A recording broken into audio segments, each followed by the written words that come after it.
Olá, olá! Está começando mais um vídeo aqui do The Information. Eu sou o Pedro Bergolin e estamos iniciando mais um conteúdo hoje para falarmos de New England Patriots, Draft, Free Agency, Off-Season, tudo num bolo só, num vídeo só e conversar um pouquinho sobre a franquia lá de Foxborough. Certo, gente? Antes disso, primeiro eu vou pedir para se inscrever no canal, deixar o like, ativar o sininho das notificações e espalhar o vídeo por aí. E lembrando, dia 28 de abril, quinta-feira, dia 1 do draft, super live lá na nossa twitch.tv/TheInformationNFL, cobrindo toda a primeira rodada, madrugada dentro e, claro, gravando nosso podcast ao vivo também para conversar um pouquinho sobre a primeira rodada do draft da NFL. Bom, gente, para começar falando então aqui dos Patriots de 2022, que ao que tudo indica vai ter uma divisão bem complicada, uma temporada bem complicada, a gente tem alguns fatores para se analisar, tá? O primeiro fator é um fator externo que foge de Foxborough e tem a ver com as franquias dentro da FC East. Porque a gente tem primeiro um Buffalo Bills que parecia impossível ficar mais forte e ficou mais forte, chegada do Von Miller, enfim, é um time que no papel para mim é o melhor da NFL.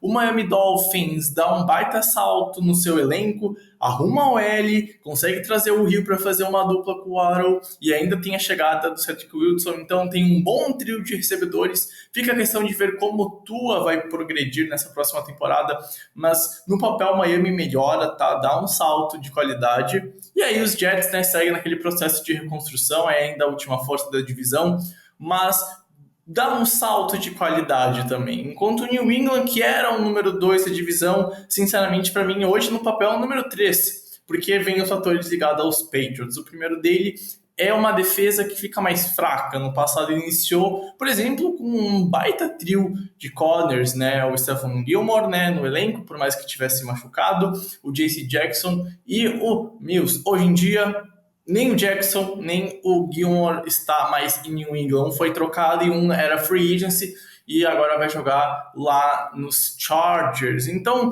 a secundária dos Patriots decaiu muito de talento. Hoje, quando esse vídeo está sendo gravado, tem a chegada do Jabril Peppers, que deve dar uma melhorada nesse grupo, mas ainda assim é um grupo fraco, principalmente de corner. Os safeties são velhos, ainda rendem, mas já tem que pensar numa renovação. É uma secundária que hoje é bem difícil de imaginar render tão bem quanto já rendeu nos últimos anos.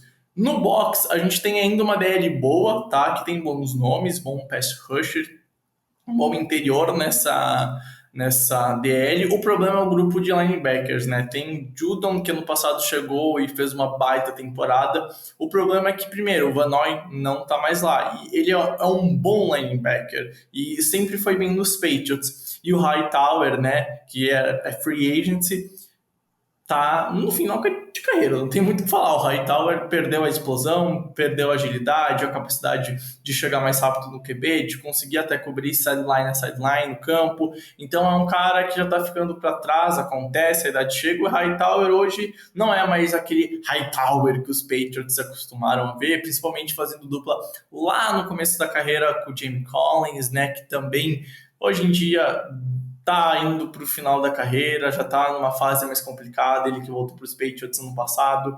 Então, assim, a defesa de New England perdeu muito talento, e são necessidades. Corner, linebacker, pass rusher, né, no geral, dá para melhorar o grupo que vai pressionar o QB adversário, né, e que vai tentar facilitar a vida de uma secundária que não é tão boa assim. Hoje a gente dá para imaginar, apesar de ter o Bill Belichick lá, que é um grupo que vai sofrer muito nessa divisão, porque joga contra o Josh Allen, e aí com seus alvos, né, Diggs e Gabriel Davis e Knox e tudo mais, de ser muito explorado, né? A gente já viu isso acontecer no passado, por exemplo, e agora os Dolphins, de novo, tu encaixar em um ataque explosivo, tem um baita trio, e assim, New England talvez de fato vire a terceira força dentro de campo, algo que para mim já aconteceu no papel, a menos que New England faça um draft excelente, o que a gente vai conversar daqui para frente, tá?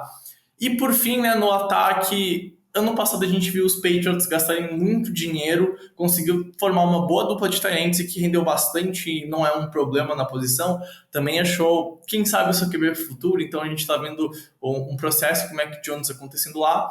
Mas o grupo de recebedores ainda é fraco, tá? Porque New England tem um bom número 2 e um bom número 3, mas que hoje atuam como número 1 e número 2, né? O Myers e o Bourne, enfim, são bons jogadores, mas que estão nas funções erradas. Por quê? Porque o New England falta um número 1 de verdade. E aí talvez não seja nem aquele número 1 que é o do futuro, que venha via draft, um cara muito talentoso. É um cara que já tem casca na NFL, que seja veterano, que poderia ter feito, por exemplo, sei lá, indo atrás do Devante Adams, trocando. Não ia acontecer por causa que o cap era praticamente impossível de conseguir alocar.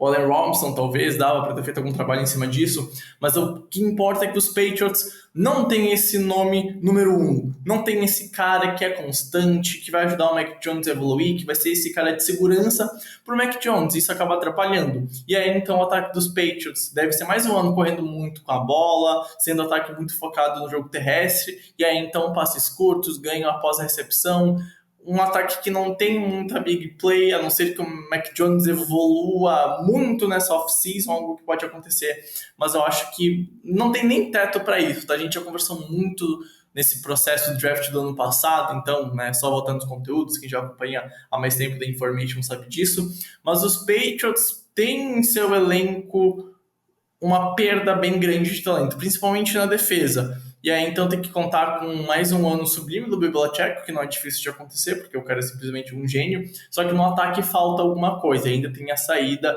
né? Tem a mudança de coordenador ofensivo. Então, é mais um processo que os Patriots devem enfrentar. Afinal, agora o Josh McDaniels virou head coach lá nos Raiders, tá? E aí, então, a gente pensa pro draft, porque agora só tem mais uma fase para adicionar talento nesse time, talento jovem, no caso daí, que é via draft. Só que algumas necessidades dos Patriots vão além de serem promessas ou serem jogadores muito bons. Não dá para pôr a expectativa num corner, num linebacker, num receiver que nunca pisou num campo de futebol americano profissional, que ele renda muito na NFL desde o primeiro jogo, como precisaria ser de um corner, como precisaria ser de um wide receiver número 1, que os Patriots tanto precisam dessas needs. Então, assim, a gente vê um New England que tá com problemas no elenco, que começou e fez um bom primeiro passo na reconstrução ano passado, foi para o playoffs, ficou claras limitações e que perdeu talento nessa off-season de 2022 daqui. Tem sim como fazer um bom draft, tem capital para isso, para acertar e conseguir melhorar esse time. O problema é que mesmo acertando no melhor dos cenários, esse time talvez não vai ser tão forte para conseguir pegar playoffs no wild card, não só por causa da divisão, porque Miami também é uma incógnita, precisa ver como é que Miami vai render no campo. Mas quando tu imagina numa NFC, que tem 4 times muito fortes na NFC West, que tem os Ravens, que tem os Bengals, que tem aquela defesa dos Steelers, que talvez não leve o time para playoffs, mas que é uma defesa muito, muito, muito boa. E aí então tu enxerga dentro da divisão uma disputa maior e talvez com jogos mais parelhos, com o Dolphins e até possivelmente perdendo 4 de 6 jogos na NFC East no pior dos cenários, os Patriots estão em apuros. Claro, isso daqui pode cair por terra e tudo mais daqui 5, 6 meses, quando a temporada da NFL voltar. Mas hoje, ao que tudo indica, os Patriots vão ter um 2022 complicado, difícil, e que até agora, nessa off-season, entrando nesse processo de draft, que aqui é um vídeo já pensando pro draft também, os Patriots estão mais fracos. Os Patriots vão ter um ano mais duro, e aí talvez o Mac Jones vai ter que render mais, vai ter que esperar uma crescente da defesa que, sinceramente, hoje é complicado, e a gente possa ver, então, quem sabe, uns Patriots mais abaixo no geral em 2022 do que foi em 2021. Talvez vai achar realmente que vai confirmar, pô, o Mac Jones é o cara do futuro, ele aguentou um time pior e rendeu mais. Talvez tenha um lado positivo nessa história, mas hoje os Patriots são uma força que não devem brigar de uma forma tão direta por cara, pelo menos assim acho, e vai ter, de novo, um longo trabalho para quem sabe fazer barulho em 2022, algo que foi feito em 2021. Não é impossível, a gente está falando aqui do Bill Belichick, mas hoje dá para dizer que seria até um cenário improvável os Patriots pegarem playoffs, certo, gente? Enfim, quero saber da sua opinião. Concorda, discorda? Acha que New England tem potencial para playoffs? Sim? Dá para confiar no Bill Belichick? Comenta aqui embaixo, vamos juntos então fazer uma baita discussão. Gente, foi um prazer inenarrável ter estado aqui com vocês. Um beijo, tamo junto, valeu, tchau, tchau.